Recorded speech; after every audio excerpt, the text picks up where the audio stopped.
And I want to conclude with this. How do we rate sometimes when we hear, how do we rate on God's scale of compassion and dealing with the sinner?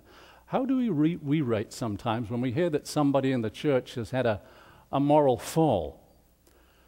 Do we just feel anguish and grief that God's law has been broken and disgrace and shame has been brought upon his name? Do we feel that? Do we also at the same time feel this deep sorrow for the one who has fallen?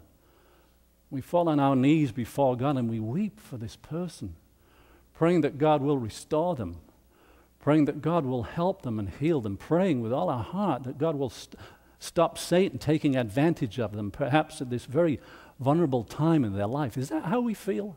That's how we should feel, isn't it? But if we're honest, I wonder if maybe sometimes we kind of relate to somebody who's fallen, not so much with concern, but kind of an interest.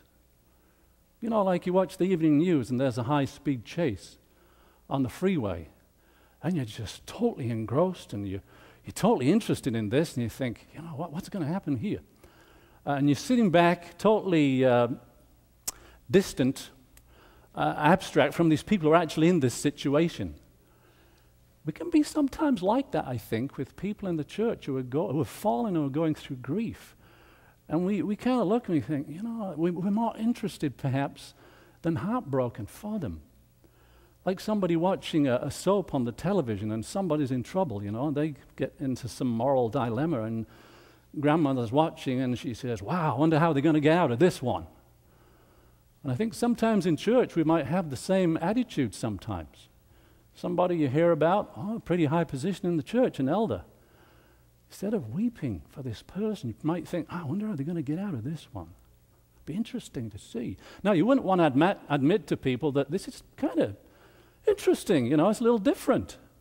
Would you dare admit that in some ways there's almost a little bit of pleasure as you would read a novel or something like that? You can search your hearts on that one, by the way. We have to stop there right now. The free offer is often, if the ushers would like to come forward. The free offer is the armor of God, and if you call the number 1-866-STUDY-MORE or 1-866-788-3966, ask for the offer number's not on there, but it's the armor of God. If you're in the continental United States, Amazing Facts will send this to you free.